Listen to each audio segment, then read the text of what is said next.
Subscribe to our channel by clicking the subscribe button. Click the bell button and enjoy the latest uploads from our channel. Julian Zelizer is a history and public affairs professor at Princeton University, editor of the Presidency of Barack Obama, a first historical assessment, and co-host of the Politics and Polls podcast. Follow him on Twitter at Julian Zelizer. The opinions expressed in this commentary are his own.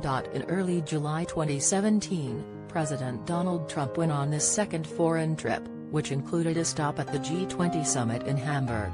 In those hot summer months, most of the nation was scrambling to figure out what Trump aimed to do overseas and what he would be able to actually accomplish. It is 1 year later, and as the president embarks on his trip to the NATO summit in Brussels this week, he is in a very different position than last summer.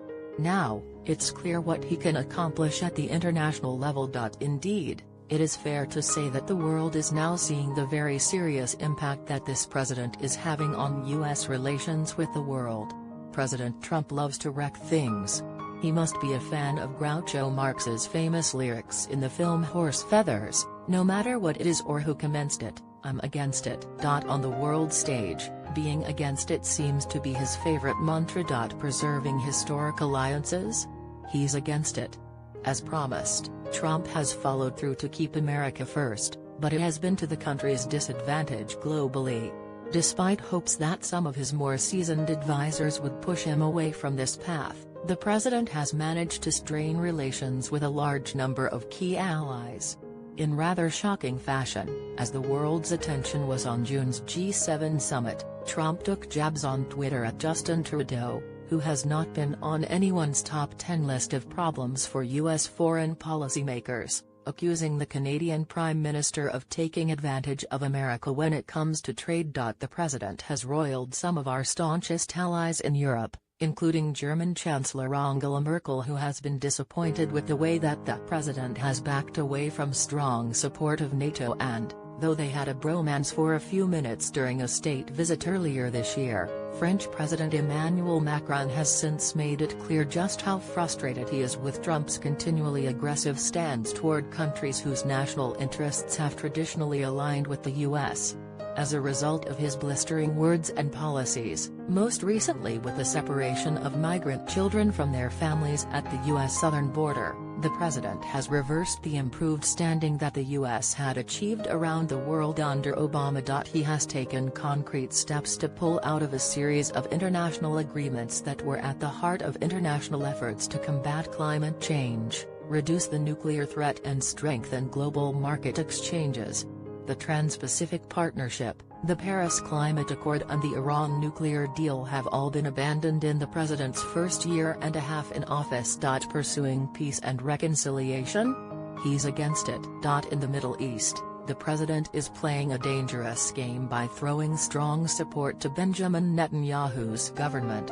Starting with the decision to recognize Jerusalem as Israel's capital, Trump has shifted U.S. policy in the region away from any attempt to achieve a two-state solution between Israel and the Palestinians. Instead, the U.S. has influenced a regional alliance between Israel and the Persian Gulf states against Iran. If there is some grand strategy that brings together an elusive peace agreement, the moves could pay off.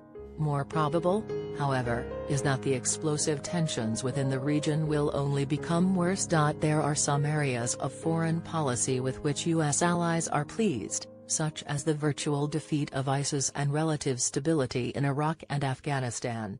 But overall, the international alliances that took form in World War II and the Cold War, and which have continued to serve as pillars of U.S. policy, are more frayed than ever. Avoiding the disastrous trade wars of the Great Depression era?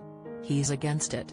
On the economic front, the president has further alienated our allies by imposing tariffs on steel and aluminum from the European Union, Canada, and Mexico. And with China, President Trump's trade war has now officially gone into effect. On Friday, the U.S. imposed tariffs on $34 billion worth of Chinese products, warning that President Trump has launched the largest trade war in economic history. The Chinese immediately hit back with its own $34 billion tariff on U.S. goods. Standing firm against authoritarian regimes? He's against it. With President Trump in the Oval Office, the United States has also been remarkably quiescent and sometimes outright supportive of authoritative regimes. Human rights don't seem to matter.